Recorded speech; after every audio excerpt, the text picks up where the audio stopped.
नमस्कार, मैं ज्योति श्रीवास्तव। आप देख रहे हैं सी न्यूज़ भारत। वक्त हो चुका है बुलेटिन का। बुलेटिन में दिखाएंगे कैसे बिहार में गया पुलिस को मिली बड़ी कामयाबी। साथ ही बताएंगे कैसे रोहतास में स्वर्ण जाति के नेता के सामने उनके पूर्वजों को जमकर कोसते नजर आए मंत्री, और कैसे सीतामढ़ी में शिक्षक की मार से विद्यार्थी का हुआ इलाज के दौरान मौत। इन तमाम खबरों पर विस्तार से करेंगे चर्चा। गया पुलिस को बड़ी सफलता मिली है। गया एसएसपी आशीष भारती के नेतृत्व में बंधक बनाए गए युवक को जौनपुर से बरामद किया गया है।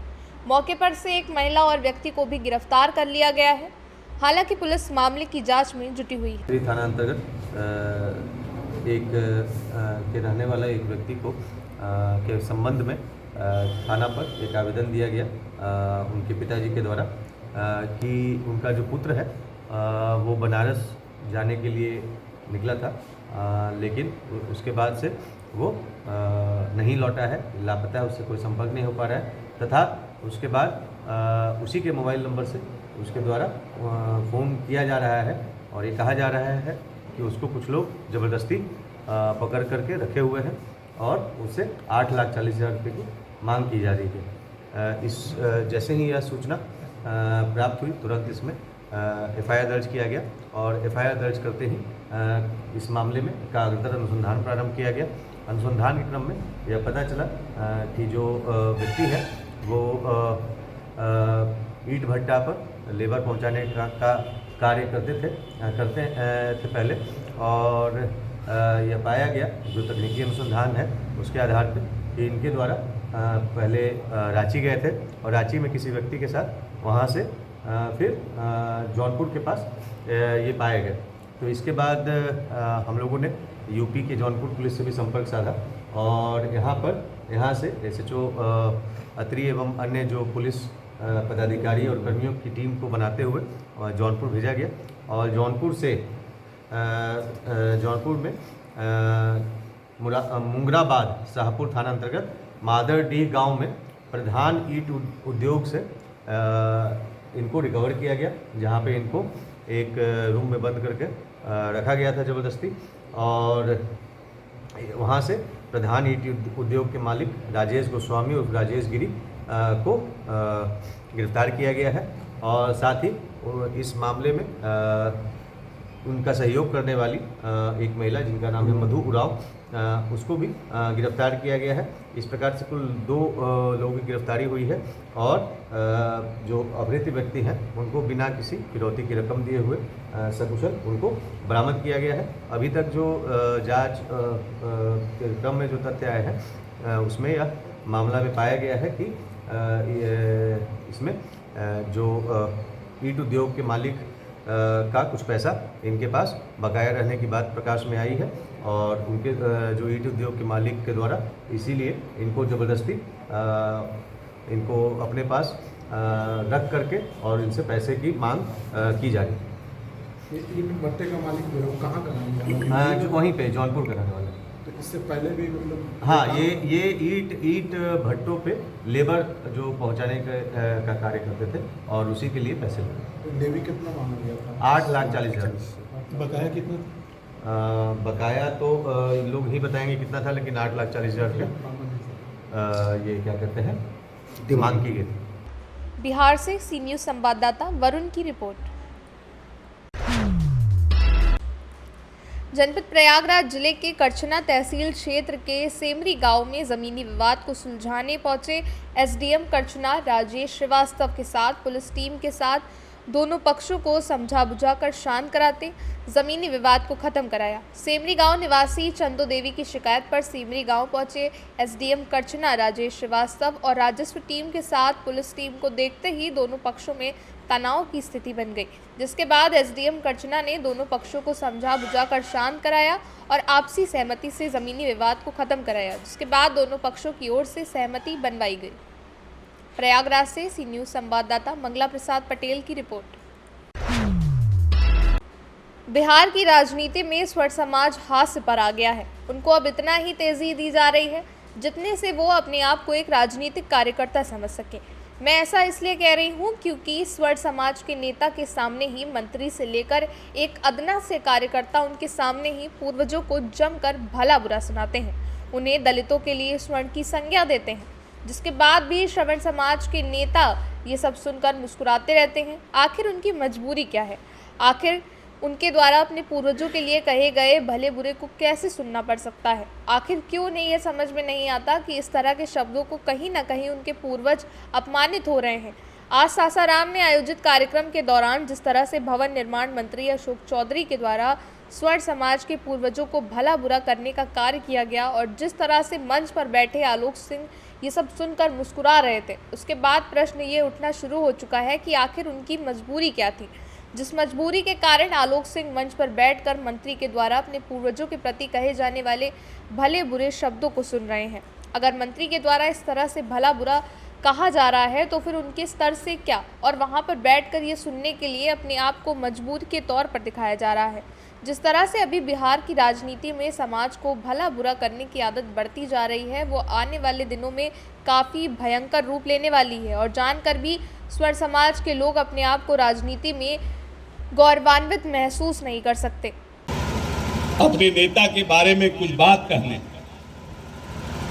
आपके प्यार और आशीर्वाद से माननीय नेता ने 2005 में इस प्रदेश की बागडोर संभालने का काम किया था और जब से इस प्रदेश की बागडोर संभालने का काम किया, उन्होंने न्याय के साथ विकास का मूल मंत्र दिया कि मैं इस प्रदेश को न्याय के साथ विकास करूंगा। और जब माननीय नेता इस प्रदेश में आए थे तो इस प्रदेश में अनुसूचित जाति जनजाति के कल्याण के लिए एक विभाग हुआ करता था जो पिछड़ा और अति पिछड़ों के विभाग के लोगों के कल्याण का भी काम करता था। उसका नाम था कल्याण विभाग। और माननीय नेता के समय में जब उन्होंने इस प्रदेश की बागडोर संभाली तो उसका बजट था 40.48 करोड़ रुपया। मात्र 40 करोड़ रुपए का बजट अनुसूचित जाति जनजाति के लोगों के कल्याण के लिए इस प्रदेश में था, जिसमें पिछड़े अति पिछड़ों के कल्याण का भी काम होता था। 2007 में माननीय नेता ने इस प्रदेश में अनुसूचित जाति जनजाति विभाग का निर्माण कराया और इस प्रदेश में अलग विभाग के साथ साथ उसमें अलग बजट का प्रावधान किया। और आपको जान के प्रसन्नता होगी कि आज 18 साल के अपने कार्यकाल में माननीय नेता ने अनुसूचित जाति जनजाति के बजट को 1600 करोड़ करने का काम किया। और इस प्रदेश के जो तमाम नौजवान साथी थे, जो अनुसूचित जाति जनजाति के लोग थे, उनकी माली हालात कैसे ठीक हो, उनके घर में बिजली कैसे जाए, उनके घर में गली नली का कैसे निर्माण हो, कैसे उनके बच्चे स्कूल में पढ़ने का काम करे, इसके लिए माननीय नेता ने काम करने का काम किया। और इस रोहतास से सी न्यूज़ संवाददाता पंकज कुमार की रिपोर्ट। उत्तर प्रदेश सरकार के सख्त आदेश हैं कि पूरे प्रदेश में किसी भी जिले में शांति व्यवस्था को लेकर माहौल खराब ना हो। उसको लेकर सभी जिलों में पुलिस विभाग के अधिकारियों को ये निर्देश दिए गए थे कि वो आज जुम्मे की नमाज को लेकर अलर्ट मोड पर रहें। इसी क्रम को देखते हुए आज सहारनपुर में जुम्मे की नमाज को देखते हुए भारी पुलिस बल तैनात रहा। मौके पर पुलिस अधीक्षक सिटी अभिमन्यु मांगलिक और पुलिस क्षेत्राधिकारी भारी पुलिस बल के साथ मौजूद रहे और शांति से जुम्मे की नमाज संपन्न हुई। जामा मस्जिद पेश इमाम ने मीडिया से बात करते हुए बताया कि आज की जुम्मे की नमाज में इजराइल और हमास में हो रहे युद्ध की निंदा करते हुए शांति की दुआ की गई और हमास द्वारा औरतों और बच्चों पर किए जा रहे जुल्म को इस्लाम के खिलाफ बताया। वहीं पुलिस अधीक्षक सिटी द्वारा मीडिया से बात करते हुए ये बताया गया कि इजराइल और फलस्तीन को लेकर पूरे उत्तर प्रदेश में जुम्मे की नमाज को लेकर हाई अलर्ट रखा गया है। इसी के मद्देनजर आज जुम्मे की नमाज को देखते हुए हमारा पुलिस बल भी भारी अलर्ट पर है और शांतिपूर्ण तरीके से जुम्मे की नमाज संपन्न हुई और आगे आने वाले दिनों में ऐसे ही शांति व्यवस्था कायम की जाएगी। आने वाले त्योहारों को देखते हुए शांति बनी रहेगी, ऐसी उनकी अपील है। इजराइल और फिलिस्तीन को लेकर अलर्ट था, किस तरह से शांति?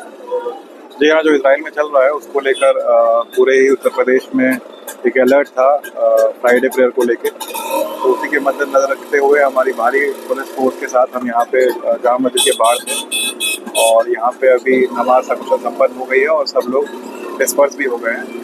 और मेरी उम्मीद है कि जिस तरह से शांति अमन चैन के साथ सहारनपुर में नमाज संपन्न हुई है, उस तरह से आगे भी आने वाले कुछ समय में यही रहेगा। सभी जगह जो है सकुशल। जी हाँ, शहर क्षेत्र में मेन अपनी जो नमाज रहती है वो जामा मस्जिद की नमाज रहती है, जिसमें काफ़ी भारी संख्या में लोग आते हैं और नमाज अदा करते हैं।